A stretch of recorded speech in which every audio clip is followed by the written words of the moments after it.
Sejam honestos. Aprendam comigo o significado de ser gente, de lidar com a indigência diariamente e de ter a oportunidade de, a partir dessa indigência, experimentar o que temos de mais sublime. E da cruz só nos brotam realidades sublimes. Às vezes levamos um tempo para identificar que era sublime, mas o tempo, quando retira a poeira dos fatos, dos acontecimentos, a gente descobre quão sublime foi o resultado de tudo aquilo que nós precisamos enfrentar. Nós vamos para um rápido intervalo e a gente volta já já com o programa Direção Espiritual. Estamos de volta com o programa Direção Espiritual. Obrigado você que participa conosco, você que nos divulga. Quero agradecer muito o carinho de todas as pessoas que fazem parte da história do programa Direção Espiritual, pelos eventos Brasil afora, eu sempre recebendo o testemunho de pessoas. Padre, nossa família toda quarta-feira se une para assistir. Me sinto muito responsabilizado. Essa oportunidade de falar com tantas pessoas, de levar uma palavra que possa tornar mais viva a nossa vida, ou acender as consciências que estão esquecidas. Às vezes a gente vai ficando um torpor, vai entrando dentro de uma mesmice espiritual, a gente vai perdendo a oportunidade de crescer e de repente escuta uma coisa aqui que possa fazer bem. Esse é o nosso objetivo. Eu me sinto muito feliz de fazer parte deste movimento que a Canção Nova realiza todos os dias, mantendo 24 horas uma programação com o objetivo de fazer bem às pessoas que nos assistem. Lembrando que no dia 18, que é o próximo domingo, é isso? Dia 18 de setembro, eu estarei em Teresina. O show vai ser às 21 horas, lá no Teresina Hall. Quero convidar vocês que são Teresina e região, para estarem conosco. No dia 21 de setembro, eu estarei em Guariba, São Paulo. Guariba, o local será na Arena Vila Roca, às 21 horas. Você que também é de Guariba e região, programe-se para estar conosco lá. Show, o nosso novo trabalho, que chama-se A Estrada Sou Eu. Um show bastante bonito, muito significativo. Momento de reflexão, de música, onde nós procuramos tornar a noite, né? Geralmente nós saímos de casa para tantas coisas, mas tornar um momento musical, um momento de alegria, também com repercussões na nossa alma. No dia 23 estarei em Curitiba e o show será no Teatro Positivo. Você é o nosso convidado, às 21 horas. No dia 24, eu estarei em Joinville, na Arena Multiuso, no Centro de Eventos Carl Hansen. Já fui em Joinville, muito tempo que não vou. Vai ser uma alegria muito grande poder voltar a Santa Catarina. Convidar todas as cidades aí que são vizinhas a Joinville, para no dia 24 de setembro estarem conosco. E no dia 25 de setembro estarei em Niterói, no ginásio Caio Martins, a partir das 19 horas. Quero agradecer também a oportunidade que eu tive de estar no Rio de Janeiro. Meu querido Dom Arani havia nos pedido um evento para uma comunidade que ele queria que nós ajudássemos. Eu acho que era na construção de um elevador lá na paróquia, que ficava lá em Rio das Pedras. E a comunidade não tinha condições nem mesmo de a gente fazendo o show beneficente. Tem custos, né? Tudo tem custos. A equipe de trabalho é muito grande. E montar um evento dá trabalho, gasta muito dinheiro para poder, e nem sempre as comunidades conseguem fazer isso. E nós tivemos a graça de ter o evento no Vivo Rio, coordenado pelo meu querido Raudrim e a Léo, lá da Talentos. E o evento do Vivo Rio custeou o evento de Rio das Pedras. E nós ficamos muito felizes pela receptividade deste povo maravilhoso de Rio das Pedras. Foi um show para nunca mais ser esquecido. Quero agradecer muito ao Dom Arani pela oportunidade que ele nos deu de ajudar e de estar com um povo que reavivou tanto o nosso coração e a nossa fé. Parabenizo a equipe que organizou, que conseguiu tornar aquele lugar um ambiente de oração, de muita festa. O povo festeiro. Quero agradecer também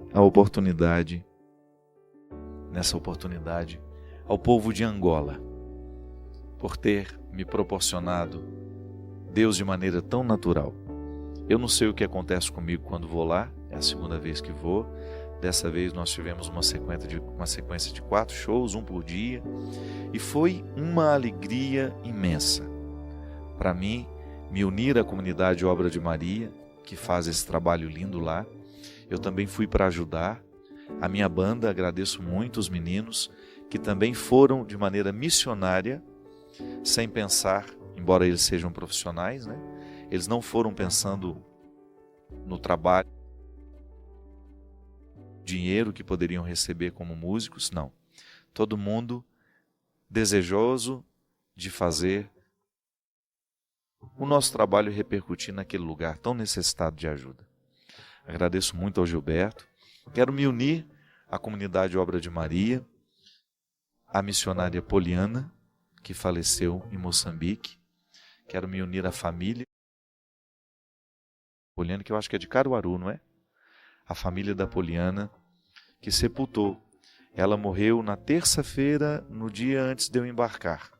Quando eu cheguei em Angola, Gilberto estava administrando esse sofrimento terrível. Poliana tinha terminado um retiro que eles fizeram à beira-mar, uma casa que alguém emprestou para eles. Poliana tinha cozinhado a manhã inteira e pediu às amigas, aos colegas dela, os missionários juntos: estou tão cansada, gostaria de dar um mergulho antes de ir embora. E foi. Ela mais 2 pessoas da comunidade. O mar estava muito agitado e Poliana não conseguiu. Levou ela, embora soubesse nadar, ela faleceu. E eu fiquei muito comovido com essa história por um motivo muito simples. Primeiro, um ser humano que eu não tive a oportunidade de conhecer, mas que eu só recebi notícias boas. Uma menina que se dedicava ao Evangelho, que dispensou tantas coisas, né? Deixou de viver tantas coisas para estar num dos lugares mais pobres do mundo.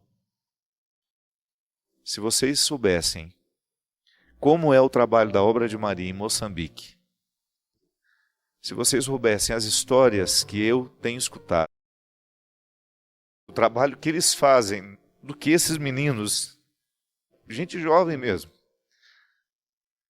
escolher ficar no meio de tanta pobreza, de tanto sofrimento humano, de tanta luta. Quando eu soube da morte dela, eu fiquei pensando: oh meu Deus, uma menina tão cheia de vida, 30 anos, escolher ir para um lugar deste, um lugar que a gente não quer ir.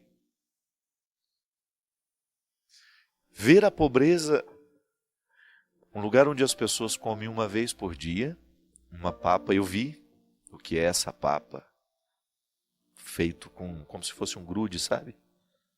De uma farinha de mandioca. Crianças, um lugar sem recursos. A Obra de Maria escolhe estar lá.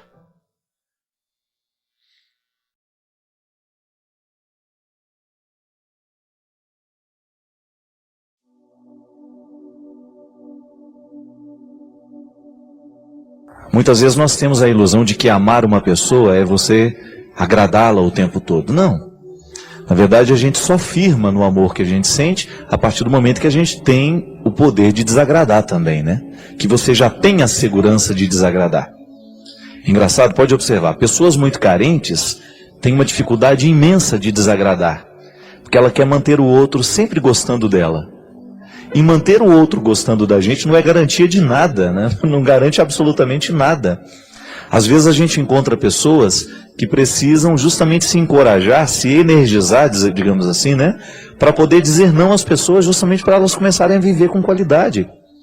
que a carência nos faz reféns de nós mesmos. Eu tenho medo do outro não me aceitar, então eu vivo para agradar. É engraçado por isso que o contexto da profecia requer muita coragem daquele que é profeta. Porque senão o profeta ele vai se camuflando, né, de acordo com a situação, e ele nunca vai ter a coragem de dizer a verdade, porque ele tem medo do que os outros vão achar dele. Não. Nós precisamos ter coragem profética até nos relacionamentos que nós estabelecemos. E, gente, às vezes nós encontramos filhos que mandam nos pais. Esta ordem não pode ser invertida, minha gente. Uma criança de 5, 6 anos, ela não está madura para as decisões. Ela precisa ter uma voz que venha de cima. É interessante que na ética a gente tem 2 modelos de ética, né? A ética da autonomia e a ética da heteronomia. O que é a ética da autonomia? É quando eu comando as minhas regras. Eu já tenho domínio sobre os meus valores, eu já tenho uma autonomia para decidir. A heteronomia é quando a regra vem de fora, eu preciso escutar o que o outro está dizendo, o que ele me aconselha, para que eu possa agir. A gente precisa se equilibrar também nas duas. Eu não posso ter a minha ética pessoal e viver a partir dela somente, como eu também não posso viver somente do que os outros me mandam fazer. A maturidade consiste em nós vivermos o equilíbrio dessas duas éticas. Eu tenho autonomia, mas também tenho espaço para a heteronomia. Isso é, eu escuto o que o outro também tem a me dizer. Eu sou capaz de respeitar a regra do outro também. É uma regra que vem de fora, que para mim tem valor também. Veja bem que a educação ela passa o tempo todo. Uma criança de 5, 6 anos, ela ainda não tem autonomia para decidir muita coisa. Ela já tem, é claro, ela se exerce em pequenas autonomias. Ela escolhe o brinquedo que ela quer brincar, ela escolhe isso. Coisas que você sabe que o seu filho precisa saber escolher, deixa que ele escolha. É até bonitinho, né? Ver a criança tomando gosto pelas cores. Eu me lembro que era uma tristeza lá em casa. O meu pai mandava cortar o cabelo de todo mundo igual. E era uma tristeza que tinha um corte chamado meia cabeleira. Já ouviu falar nisso?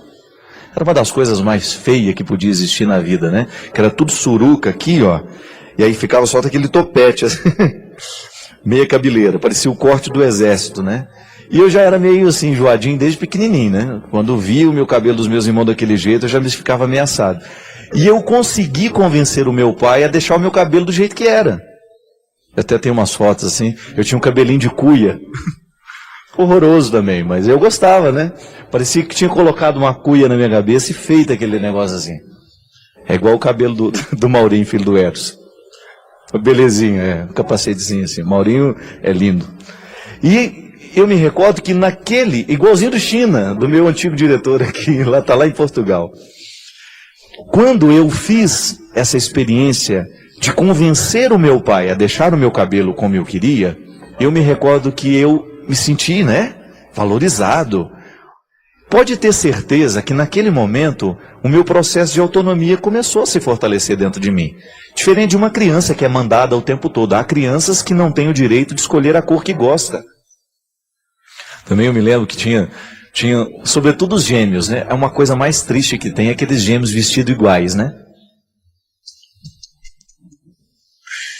A gente saía, tinha uns amiguinhos gêmeos, aquilo despersonaliza, né? Porque fica tudo igual, né? E é uma das coisas que pode ofender dois irmãos gêmeos, é isso, né? Nossa, você tá tudo igual, né? Não somos iguais. Mas gente, são pessoas diferentes. Mas a gente tinha mania de vestir tudo igualzinho, aquela coisa. Pode observar que depois, quando vai entrando no processo da autonomia, a própria criança rejeita, não quer mais a roupa que a mãe escolhe. Claro, tudo isso tem limite, mas é bom você perceber que a criança vai se exercitando e crescendo nessas vontades. Agora, pelo amor de Deus, quando você percebe que o seu filho está querendo escolher o que ele ainda não está preparado para escolher, e você permite, você está permitindo uma agressão moral nessa criança. Porque uma coisa é a gente agredir o nosso filho com o nosso tapa, né? Isso todo mundo vê, isso dá até cadeia. Outra coisa é você agredir o seu filho do ponto de vista moral. Como é que eu agrido o meu filho do ponto de vista moral? Quando eu, por exemplo, estabeleço uma discussão de adultos na frente de criança. Quando eu trato de assuntos que fazem parte do contexto da vida adulta, diante de uma criança, eu estou agredindo do ponto de vista moral. Então veja bem que a agressão, ela atinge a alma, ela atinge o espírito, ela atinge a vontade. Não é só o corpo que é agredido. E hoje, minha gente, é impressionante o quanto o quanto cresce a violência física e a violência moral com as nossas crianças. Quando você percebe que a vida está deixando de ser infantil. As crianças estão deixando de ser infantis. E eu tenho uma implicância de criança adulta, sabe aquela criança que quer participar de conversa de adulto? Eu não gosto disso não. E tem gente que acha bonitinho, né? Eu não acho bonitinho.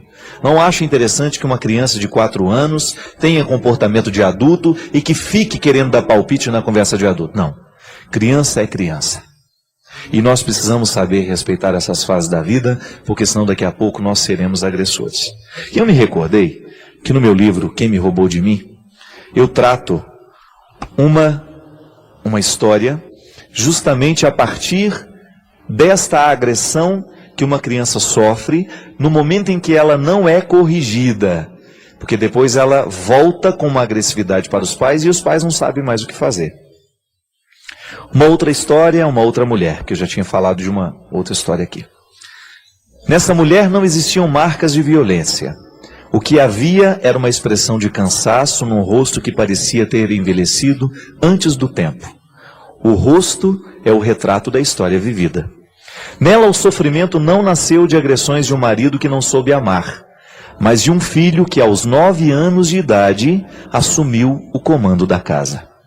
Um filho sem limites, agressivo e totalmente arredio a qualquer forma de regra.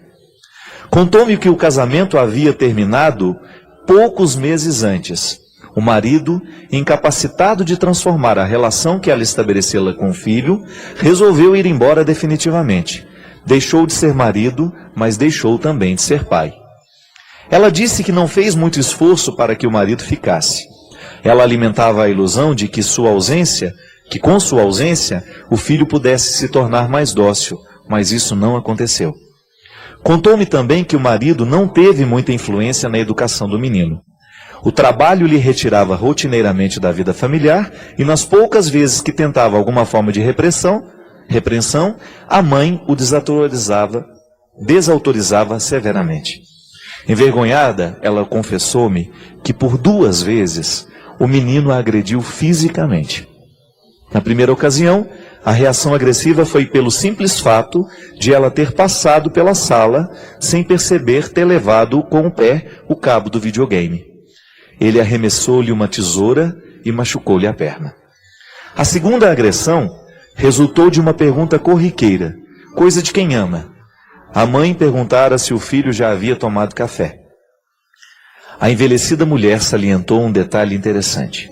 Confessou-me que mais doído que receber uma agressão física do próprio filho era ouvi-lo dizer que ele desejava matá-la. Depois disso, ela percebeu que precisava de ajuda. Recorreu a uma psicóloga, mas o menino se recusou a entrar no consultório. A psicóloga a alertava para a necessidade de retomar a autoridade sobre a criança, mas ela não soube nem tentar. A vida não estava fácil. Estava sendo refém do seu amor. Reconheceu que errou por amar de um jeito errado. Não, ela não queria errar. Queria apenas livrar o seu menino da infância triste que ela vivera ao lado de um pai agressor. No ímpeto de fazer-lhe bem, acabou por alimentar no filho uma personalidade sem controle e monstruosa. Admitiu temê-lo.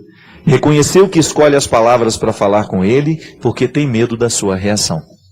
A relação está invertida. O filho assumiu o controle da mãe. Ele tem acesso ao seu medo, sabe que é soberano porque reconhece a fragilidade da mulher que não quer errar. Não querer errar é uma fragilidade terrível. O medo do erro nos neutraliza as forças e não nos permite ir além do nosso pequeno mundo. Você já deve ter visto muitas histórias assim. Crianças que têm Parece um reizinho dentro de casa, né? Ele manda, ele desmanda, ele agride. Eu acho interessante. Vocês já viram aquele programa da Super Nani, né? A Super Nani é durona, né? Ela não dá moleza, não.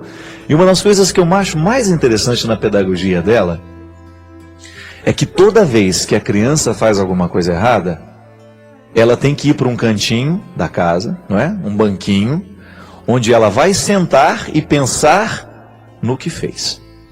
Isso é muito interessante. Veja bem que não tem grito, não tem escândalo, mas a criança é levada a pensar sobre a sua atitude. Só que agora, minha gente, se eu pudesse entrar dentro da casa dos outros e dar palpite, eu não vou fazer isso, né? Já chega os problemas que eu tenho. Eu ia colocar o pai de castigo.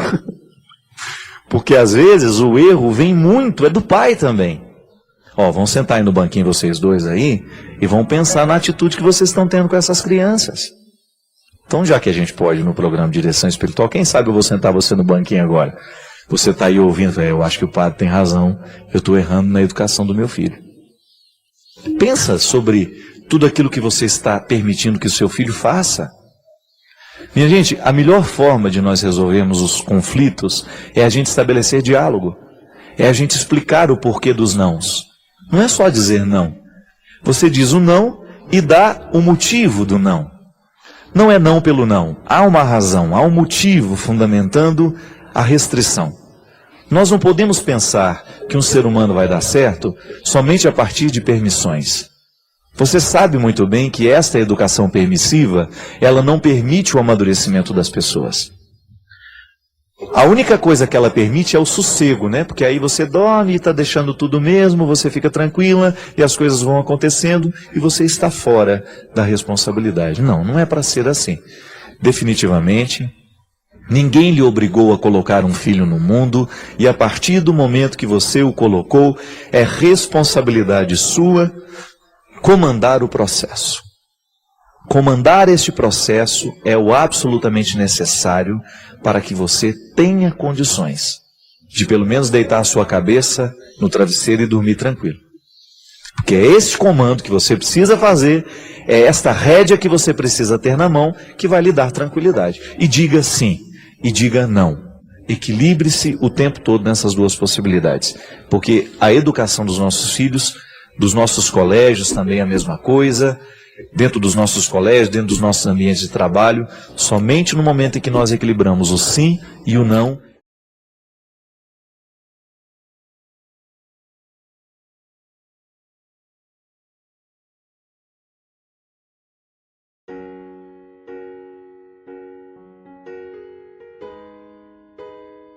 Ricardo, hoje, quando eu recebi, né, a confirmação de que você estaria aqui, primeiro pensei, gente, como é bom, né, a gente ter a oportunidade de dividir a nossa vida assim. Aliás, era uma das propostas que eu tinha para o Gilberto, eu já tinha falado para ele, que o programa de direção espiritual fica mais vivo quando ele é conversado, quando a gente tem a oportunidade de conversar.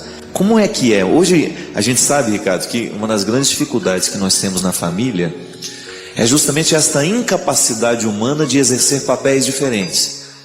Grande parte dos casamentos dão errado, minha gente, porque o marido só quer ser marido.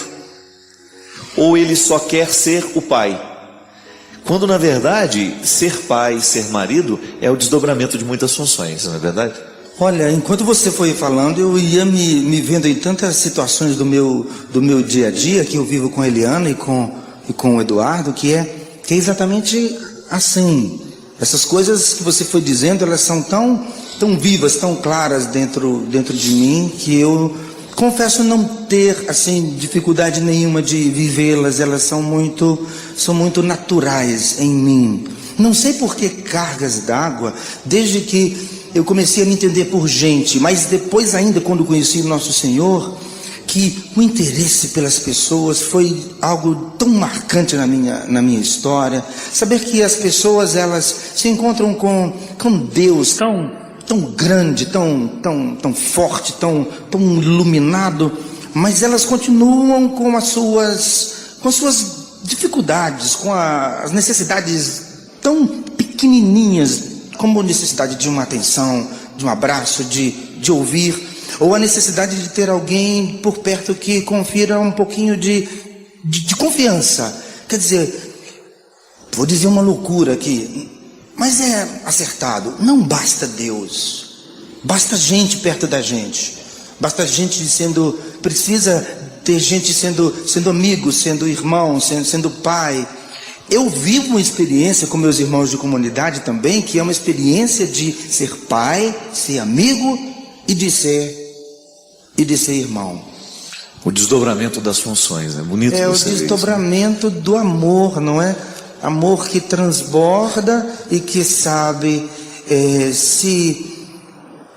é a loucura da empatia, não é? Que foi o que nosso Senhor fez comigo e com você, e faz com todos nós o tempo inteiro. Nosso Senhor, sem deixar de ser quem Ele é, se colocou no meu lugar, para ver como é que eu falo, para ver como é que eu sinto, para ver como é que eu enxergo a vida, para falar comigo, para que fosse capaz de entendê-lo. Então esse amor que se desdobra, não é, que você falou, que transborda, é o amor de Deus em seu Filho Jesus Cristo. O máximo dessa palavra tão bonita que a gente nem usa muito, não é? Que é a empatia, que eu gosto demais e repito, aquilo que ela significa. A gente, sem deixar de ser, a gente ter a capacidade de se colocar no lugar do outro, para ver o mundo como a pessoa vê, mesmo que ela veja errado. Olhar com os olhos dela, né? Para poder falar com ela, para poder se comunicar. Desculpa se eu estou falando demais. Não. Esse tema. Uma das grandes dificuldades é justamente na comunicação em casa, né, na família, é justamente quando você percebe que o pai comunica-se com o filho, mas sem querer ver como o filho vê. É tão pronta a visão, né? E engraçado isso, às vezes a nossa visão sobre o outro é tão pronta, nós já achamos que nós já sabemos tudo sobre o que o outro está vendo, e não. Um dos grandes desafios, e nisso consiste a misericórdia, né? Você sentir com o outro, é bonito demais o conceito de misericórdia, é quando você começa a olhar para o que o outro está vendo, mas não como você está olhando, mas você tentar entrar um pouquinho no olhar do outro. Eu vejo isso muito lá na sua casa, isso é muito concreto, né? O seu esforço em olhar as coisas que o Dude vê, como o Dude vê, não do jeito que você, claro, você como pai, você tem uma visão sobre aquilo, mas a sua proximidade e a sua palavra sobre o Eduardo só vai ter eficácia se você conseguir adotar dele um jeito como ele vê as coisas. Sabe por quê, padre? Porque uma das características mais lindas do amor é a observação. O amor gasta tempo observando, e isso serve para todos nós o tempo inteirinho, não é? Eu imagino quanto tempo que Deus, no seu amor infinito por mim e por você, ficou pensando no jeito de se achegar perto de nós. Deus observou minha fraqueza, observou nossa fraqueza, observou tantas coisas boas, né? Isso, observou nossos gostos. Então, quando a gente ama, a gente se torna observador, e a gente observa as pessoas amadas, para encontrar um jeito de amar do jeito que elas se sintam amadas. Essa foi uma outra experiência muito linda que eu faço com o nosso Senhor, e que faço na minha casa, na minha comunidade.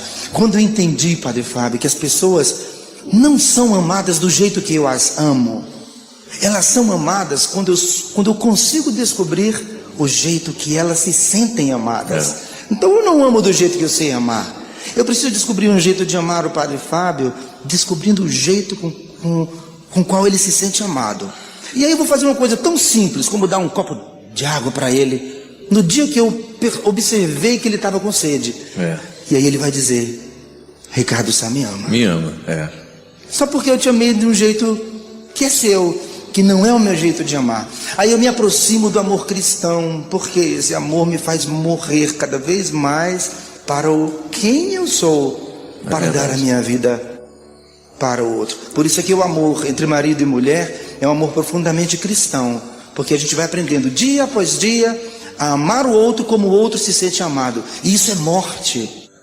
Por isso que é tão bom lembrar do Padre Léo agora, quando ele, assim, com muita força dizia que ser cristão é uma coisa muito difícil, porque é morte contínua.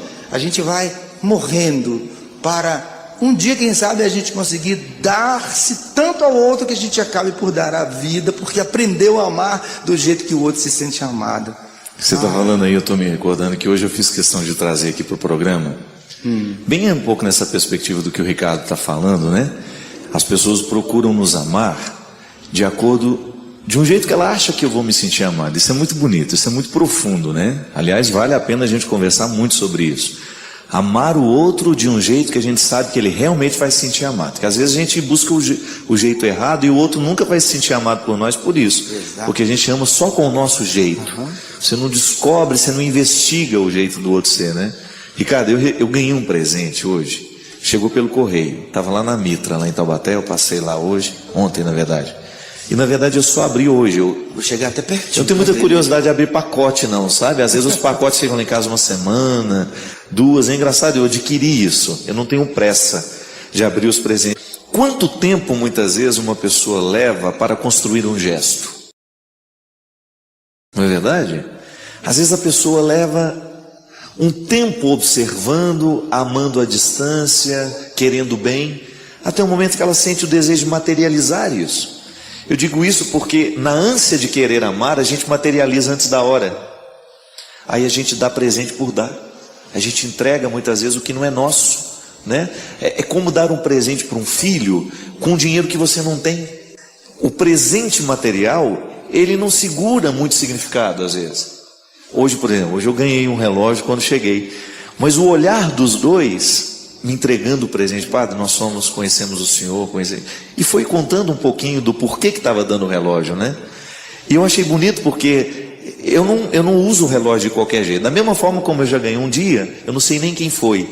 Durante o meu acampamento de março, um rapaz tirou o relógio do braço e colocou no meu, mandou entregar para mim. Foi até minha mãe que entregou, a senhora lembra, dona Ana? Eu nunca vi o rosto desse rapaz. Mas toda vez que eu coloco o relógio no braço, eu te juro que eu me recordo do moço que eu não sei quem é. Porque é um gesto que nos atinge de um jeito novo, né? É engraçado isso. O quanto que de nós está no gesto que a gente realiza. Quanto tempo leva para ficar pronto um presente? Quanto tempo um motivo precisa ser construído para eu querer ir na loja comprar alguma coisa para alguém? Isso é tão bonito. Gente. Esses dias eu estava pensando como é que eu ia... Eduardo Neto agora está com 15 anos. Está com 1,80 m. Nossa senhora, está mal que nós. Deu uma esticada. E eu fiquei esses dias pensando... Porque ele está naquela fase em que ele, como todo adolescente caminhando para a juventude, os pais deixam de ser os namorando heróis. já não? Já acabou o namoro. Já começou, mas já acabou. Teve um outro rapidíssimo, já acabou. Ele vai ficar bravo comigo, mas a gente vai conversar em casa. Pai, por que você foi dizer isso? Pai. Mas eu fiquei pensando, estava pensando esses dias, como é que eu vou me tornar inesquecível para meu filho? É verdade. O que eu vou fazer, né? Uma das coisas que eu decidi foi nunca conversar com ele sem tê-lo aqui nos meus olhos. Para ele às vezes é difícil. E nós já choramos juntos muitas vezes, o Du e eu, porque eu digo, Du, olha para mim. E ele é mais sensível que o pai dele, tudo indica. Olha para mim, às vezes com lágrimas grossas, assim, caindo dos olhos, e um esforço tremendo. Ele olha para mim, a gente continua conversando. Esses dias eu precisaria castigar o Eduardo. Porque ele aprontou pra caramba. Está dentro do limite dos 15 anos. E nós precisamos ter uma conversa muito difícil. Eu disse, filho... Estou com raiva. Me dá vontade até de castigar você. Te dá um castigo. Mas sabe por que eu não vou te castigar? Porque que adianta eu te fazer sofrer? Nós vamos juntos viver todas as consequências do que você fez. Nós vamos precisar conversar sobre tudo isso até o fim. E nós temos conversado muito de uns dias para cá. Tem sido muito cansativo para ele. E olho no olho. E o bonito é que você se impõe um castigo também nisso, né? Aquela disciplina de você. Agora eu tenho que conversar com o meu filho. É claro, porque eu tenho que... Não é só bater e dizer. O Du tem que entender que ele tem alguém do lado dele, com quem ele pode contar, com firmeza e com amor. Eu disse para ele, filho, eu não vou acertar sempre. Eu vou te pedir, e vou precisar te pedir perdão muitas vezes, e talvez eu nem saiba como te pedir perdão. Mas a nossa conversa é assim. Mas para dizer que a gente precisa encontrar um jeito de nos tornarmos inesquecíveis para as pessoas. Assim, enquanto você lia aí, eu ficava pensando aqui, quantas coisas iam mudar dentro de nossas casas se nós resolvêssemos a partir de hoje parar de falar e começássemos a observar uns aos outros. Observar o jeito de comer, de sentar na mesa, a comida que gosta. A gente não erraria nos presentes. Eu acho que a gente se daria mais aos outros e a gente seria o grande presente. Porque a gente tá todo mundo sofrendo de solidão, Padre Fábio. Muita solidão. O grande presente tem que ser a nossa presença. Então, não, é até mais do que a gente acertaria no presente. É que a gente ia ser o grande presente. Porque, de alguma forma, quando alguém percebe que tem alguém que me observa com amor, isso daí já é amor. É aquela velha história. Hoje eu estava respondendo uma entrevista, um jornalista lá do Tocantins, ele mandou por e-mail, e ele perguntando assim, a respeito dessa época de fim de ano, né, do Natal, o que eu acho, o que se transformou o Natal, né? E eu disse que é um dos grandes desafios nosso, é a materialização da religiosidade. Nós temos uma necessidade de materializar o que é espiritual. E no momento em que a gente tenta materializar o espiritual, a gente pode até conseguir, como o caso aqui, mas a gente corre o risco de trair o que é espiritual no momento em que a gente materializa, né? Às vezes a gente tem uma ansiedade tão grande de dar ao outro alguma coisa, quando na verdade o que ele mais está precisando é que a gente dê a ele o que a gente é. Tempo de Natal é um tempo da gente pensar nisso, né? A qualidade dos presentes que nós vamos dar às pessoas neste fim de ano. Claro, expressar materialmente o carinho que a gente sente é muito bonito e é bom a gente fazer se a gente pode. Mas nunca esquecer que junto com aquela matéria, o que verdadeiramente a gente precisa dar é o que a gente é. Porque na verdade, como o Ricardo dizia, a matéria não costuma resolver o problema da solidão. Agora, quando nós nos damos uns aos outros, a gente sem dúvida ocupa os espaços que estão vazios e que estão precisando ser preenchidos.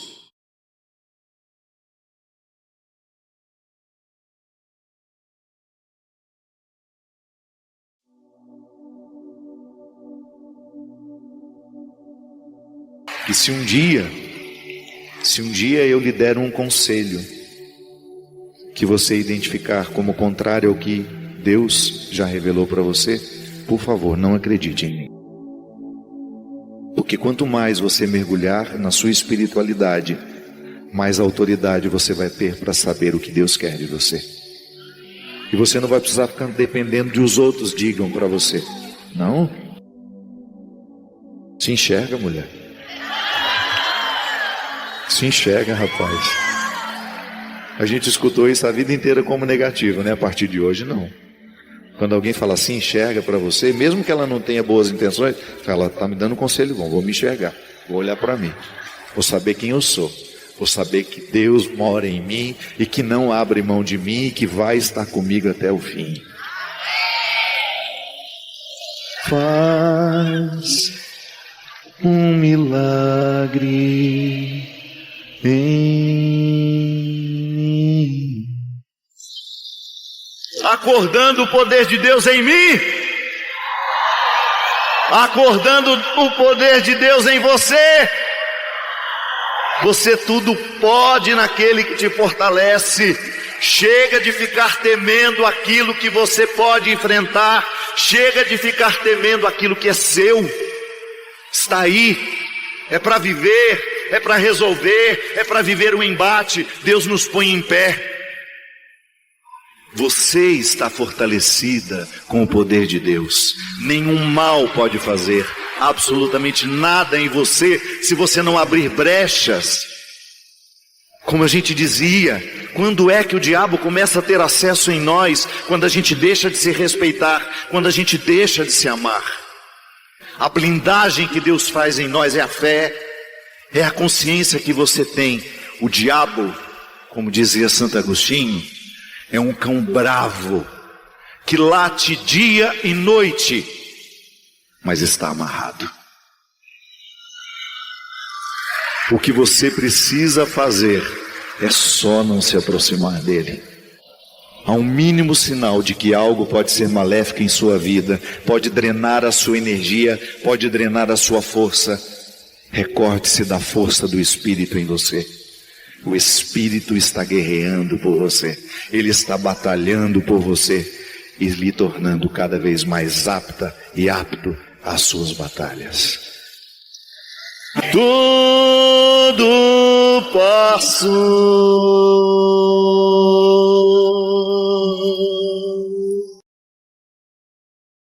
em o nome sobre todo nome, Jesus.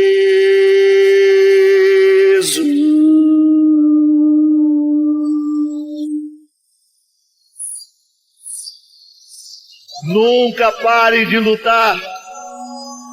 Chega de desânimo, anemia, esperança nos nossos corações, fé e muito amor para a gente vencer o que precisa ser vencido. Era uma vez, e é quase logo ali, que nós vivemos um tempo em que a gente perdeu muita gente que a gente se ama. E agora o que a gente menos quer é perder tempo com aqueles que a gente tem. O tempo ao lado das pessoas que nós amamos vira eternidade. Cuidado, parceiro, que a vida é trem-bala. Quando a gente menos imagina, está na hora de ir embora. Mas enquanto a gente não vai, a gente aprende.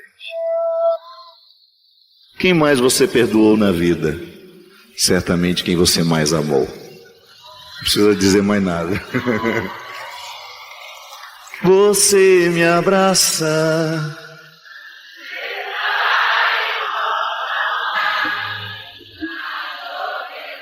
Fica da porta para fora.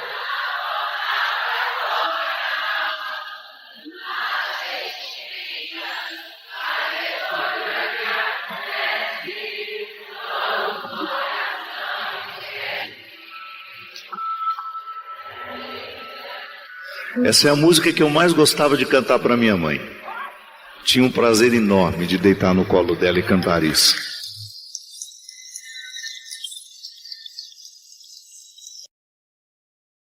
A pandemia levou tanta gente que nós amávamos. E a única forma de fazer justiça a esse desaforo, que é perder quem a gente ama, é a gente amando ainda mais aqueles que a gente ainda tem. Porque a ressurreição é isso. É a gente transformar a saudade numa capacidade de amar que a gente nunca termina. Mas é coisa que acontece, logo o coração esquece. Porque a gente... E é assim mesmo, né? A gente fala, o que a gente brigou mesmo aquela vez? Ah, não lembro mais não. Aí o rancorosinho que está do lado, eu lembro. Não, queremos esquecer.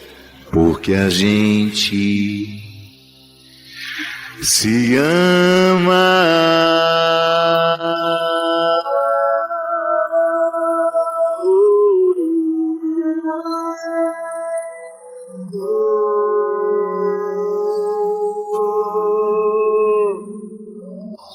A maior riqueza que nós podemos ter na vida é a gente amar e ser amado. O resto a gente dá um jeito. Mas quando nos falta amor, a gente não tem condições nem de entender quem somos. O amor é que nos educa, é que nos faz chegar ao melhor de nós, fazer o outro também chegar ao melhor de si. Você sabe que há umas coisas que eu mais agradeço a Deus? É toda vez que eu identifico que alguém está tendo acesso à autoridade afetiva para educar o que eu sinto. Acontece. Ao longo da vida a gente vai encontrando as pessoas que vão educando quem somos. Porque tudo em nós precisou ser educado. Tudo, absolutamente tudo. Nós nascemos, chegamos a este mundo determinados pelo egoísmo da nossa condição. É inevitável Você não pode nunca esperar a solidariedade de um recém-nascido. Nas primeiras fases da vida, a solidariedade é um valor que a gente nem sabe decodificar. Nós giramos em torno das nossas necessidades. É normal, é processo normativo. Não tem nenhum problema. A gente tem que esperar a maturidade cerebral para ensinar os conceitos. Mas um dia, quando você começou a ter o primeiro entendimento que sua mãe se cansa, que não tem nenhum problema você esperar um pouquinho, que ela está no banheiro, que daqui a pouco ela traz a sua comida ou sua bebida. Não diga a um recém-nascido, espere que sua mãe daqui a pouco chega. Não chore, porque sua mãe já está chegando. Ela está precisando resolver umas coisinhas, mas já ela vai. Aí sai do berço e a criança continua ali naquele berreiro. Não, nada em nós pode ser resposta solidária na vida, nas primeiras fases da vida.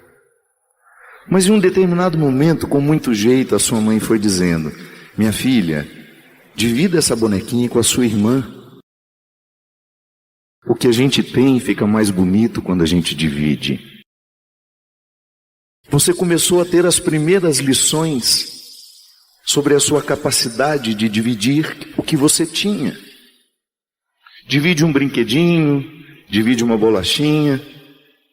Alguém começou a educar os seus sentimentos, os seus entendimentos, e você começou a florescer nas suas possibilidades. Aristóteles tinha muita razão, inclusive nos ensinou a filosofia clássica cristã. Absorveu muito dos ensinamentos de Aristóteles. Aristóteles dizia que quando você olha para uma semente, você vê todas as possibilidades da árvore, mas não é garantia que se torne. Você tem que colocar no lugar certo, favorecer, colocar nas condições ideais para que a semente floresça com todas as suas possibilidades. O cristianismo em nós é a mesma coisa. Um dia você recebeu tudo isso em semente, em estado de semente, o batismo, as primeiras falas que você foi sendo capaz de entender sobre o que significa ser cristão. Porque se alguém não tivesse retirado você do seu egoísmo, é bem provável que você ainda estivesse repetindo todos os condicionamentos do indivíduo. O processo humano é sempre assim. Eu saio da condição de indivíduo quando a minha maturidade cerebral me permite isso. A psicologia nos ensina. Quem aqui já teve contato com a filosofia da psicologia de Piaget? O desenvolvimento do juízo moral. Como é que a gente amadurece na vida? Quando as pessoas, de acordo com as nossas possibilidades de entendimento, vão nos colocando diante das situações que nos ensinam. Piaget dizia de forma linda: a única forma que tem de educar uma criança que ainda não é capaz de ter uma complexidade de pensamento é brincando. As primeiras regras da vida nós não aprendemos com discursos morais, a gente aprende brincando. Existe um espaço a ser respeitado para a brincadeira, existem regras para a brincadeira. Foi o primeiro contato que você teve com aquilo que hoje você compreende como civilidade. Alguém se dispôs a civilizar a sua alma. Do indivíduo à condição de pessoa. O indivíduo, aquele que não se divide, não porque não quer, porque não pode. E depois você vai assimilando os valores do ser pessoa, que de acordo com a filosofia cristã, judaica, é uma junção das duas. Ser pessoa é aquele que se tem e se tendo se dá. Só posso dar a você aquilo que antes eu possuí. Se eu ainda não sou dono de mim, dificilmente eu me darei com qualidade a alguém.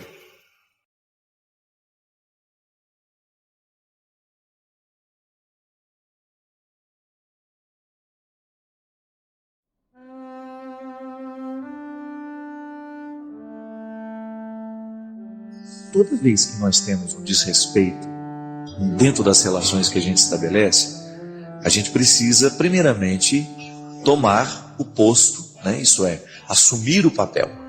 Quando a gente é desrespeitado é porque de alguma forma nós autorizamos o desrespeito. Eu sempre digo isso e tenho uma convicção muito clara disso. Para mim isso é muito real. E eu vejo isso muito na prática. As pessoas que são desrespeitadas, elas geralmente autorizam aqueles que a desrespeitaram pela primeira vez. É uma regra da vida.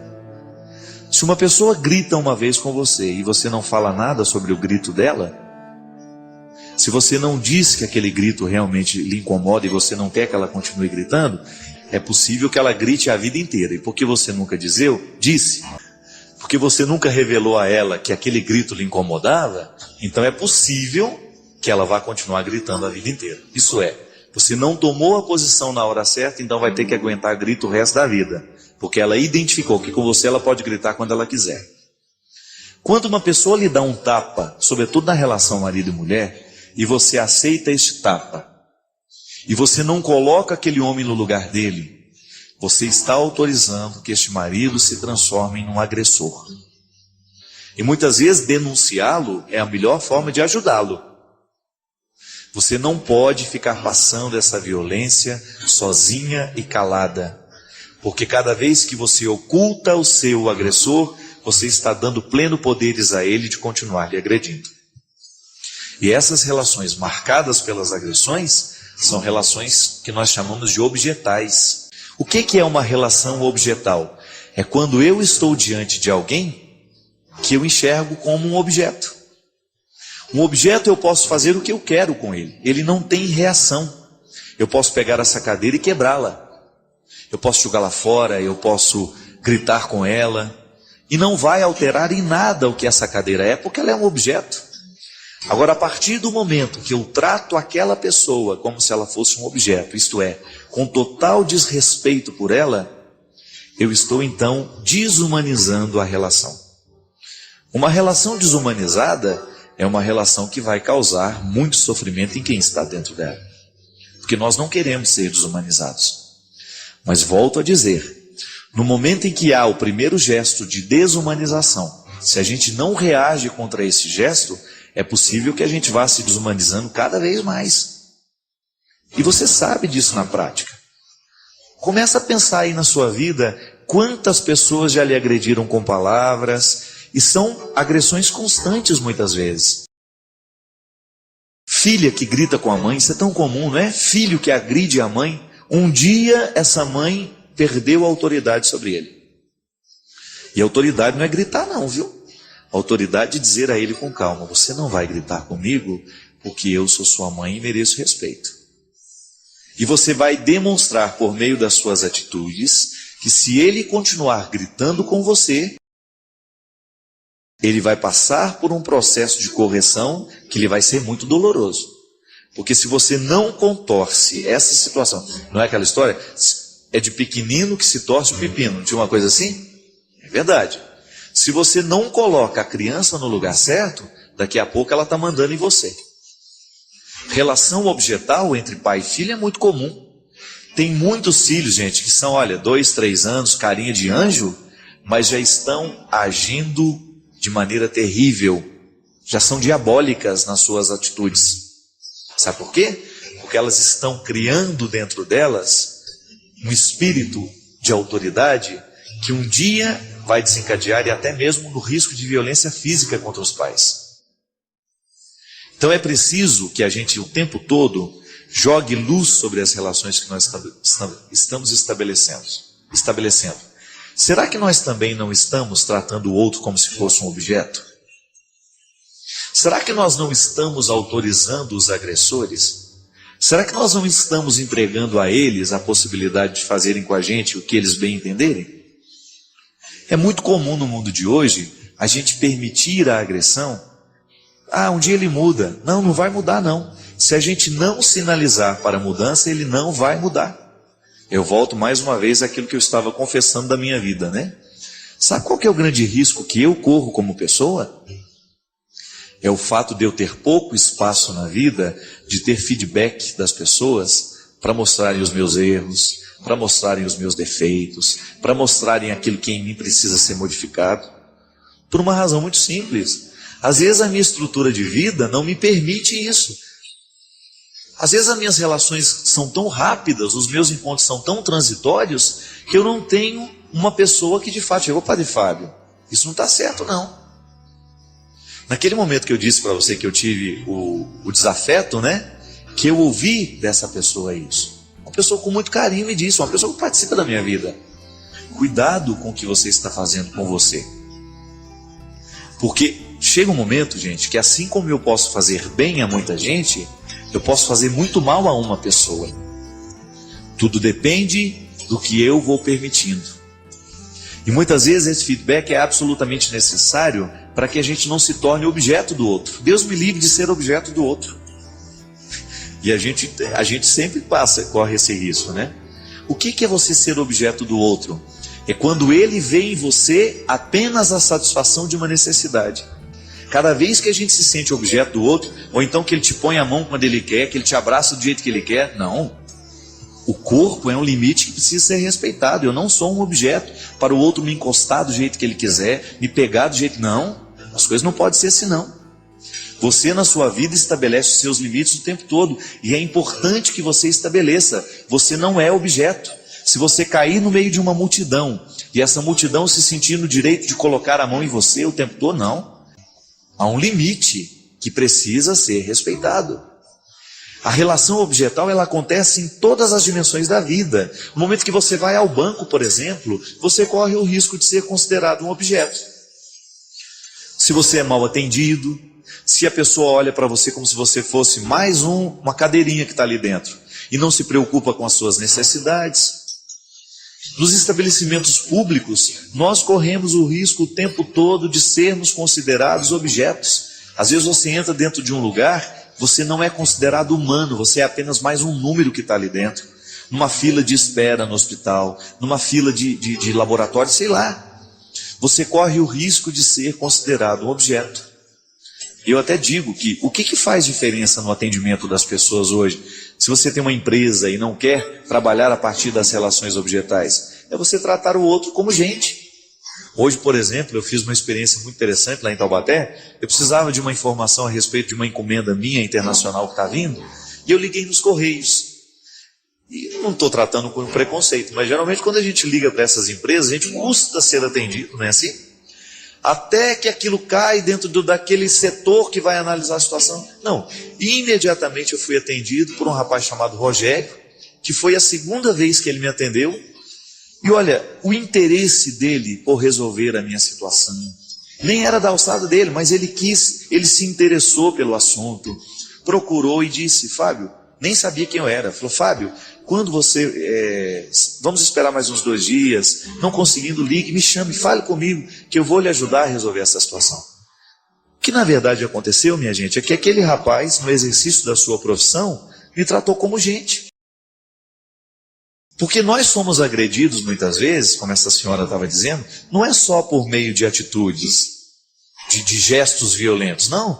Às vezes, eu, em negligenciar uma informação, eu estou sendo violento com o outro. No momento que eu não digo ao outro o que eu sei, ou que eu não faço pelo outro o que eu posso fazer, eu estou sendo violento com o outro. De vez em quando você também tem alguém que aproxima, né, que fica atentando contra aquilo que você tem de mais bonito, de mais sagrado. Sabe, minha gente, ultimamente, esses dias têm sido dias difíceis para mim. Sofrimentos que fazem parte da nossa vida, do nosso dia a dia, decepções com pessoas que você ama. E aí uma pessoa disse para mim assim, padre, contando, né, a minha dor, o meu sofrimento, ela falou assim, quanto mais puro é o coração da gente, maior vai ser o nosso sofrimento por tudo aquilo que nos acontece. E às vezes a gente tem uma tentação de pensar, porque a gente foi enganado, porque a gente sofreu, a gente foi traído, foi deixado de lado, a gente corre o risco de endurecer o coração da gente e falar, ah, tá bom, vou fazer do mesmo jeito. Não. Essa é uma arma que não vale a pena. Toda vez que tentarem matar a sua melhor parte, reaja. Toda vez que alguém atentar contra a sua sacralidade, contra aquilo que você tem de mais precioso, não permita. Vai se decepcionar de novo, não tem problema não. É melhor ainda a gente se decepcionar e seguir tendo o coração puro, tendo o coração limpo. Limpo de ódio, limpo de ressentimentos, limpo de mágoas. Que a vida só vale a pena quando é vivida assim, minha gente. Quando você tem consciência de que você está sendo o ser humano que você deve ser. E você olha para o tempo vivido e fala, está aqui. Está valendo a pena ser quem eu sou. Fico olhando para você e fico imaginando quanta dor que não deve ter nessa história aí também. Ixi, o povo está dizendo. Quanta traição. É duro a gente ser traído, não é verdade? Você ser julgado fora. É duro a gente sentir que você foi usado, que aquele que dizia que te amava não amou, que aquele que dizia se comprometido com você não era. É muito duro. É duro na vida a gente ter que admitir que nós fomos um território banal na vida do outro. É muito duro. Isso eu encontro o tempo todo, minha gente. As pessoas hoje se descartam com muita facilidade. As pessoas se jogam fora com muita facilidade. Eu vejo pai traindo filho, filho traindo pai, amigos que se traem, marido e mulher. E a gente tem que sobreviver a tudo isso. Sabe por quê? Porque a pior traição que nós podemos receber na vida não é a que o outro nos faz, mas é aquela que a gente deixa e continua e permite continuar dentro de nós. Cuidado. Cuidado para você não desperdiçar a sua vida neste tempo debaixo da terra, neste tempo de sofrimento, sem descobrir que esta dor, que este sofrimento, pode lhe gerar uma ressurreição. E aí a gente nasce muito melhor. Quem sabe depois daquela traição, depois daquela dificuldade, você hoje tenha condições de renascer muito melhor, muito mais forte, muito mais resistente. Olha o meu presente hoje, ó. Está dizendo que eu sou campeão do mundo, igual Adriano Moraes. Ah, agora eu estou podendo. Sabe por que eu fiz questão de colocar o presente do Adriano? Porque eu tenho consciência que todos os dias eu preciso me recordar que eu nasci para vencer. Todos os dias. Você sabe que a minha missão como padre é essa, eu não tenho dúvida. Para mim nada mais pode ser precioso, minha gente, do que aquilo que hoje à tarde aconteceu ali. Quantas pessoas segurando na minha mão e dizendo assim, ô padre, obrigado. Outro dia uma senhorinha me encontrou, ela ficou assustada quando me viu lá no aeroporto, eu estava retirando a minha mala, ela gritou e falou assim, mas eu não poderia deixar de dar um abraço no meu Lexotan. Ela disse que eu sou o Lexotan dela. Já valeu ter vivido ser o Lexotan na vida de alguém. Estou errado? Não? É bom demais quando você sabe que a sua vida empresta sentido para alguém. Que o seu trabalho empresta sentido para alguém. Só que eu também tenho que viver o desafio de descobrir o sentido de tudo isso. Eu não quero ser um funcionário da fé. Eu quero cada vez mais estar comprometido para que você possa usar esse cinturão também e você ser um campeão. Quero te ver traidor. Sou o seu Lexotan? Obrigado. Sabe por quê, minha gente? Essa vida é curta demais para a gente poder desperdiçá-la com o que não vale a pena. Pode ser que hoje você também esteja sentindo o mesmo que eu senti nessa semana. Pode ser que o seu coração também esteja doído por alguma traição, por alguma coisa ruim que tenha acontecido na sua história. Não tenha medo disso não. Você pode ficar melhor. Não se entregue. Não se curve. Faça como a cigarra. Viva esse período como um tempo de preparo para o seu canto.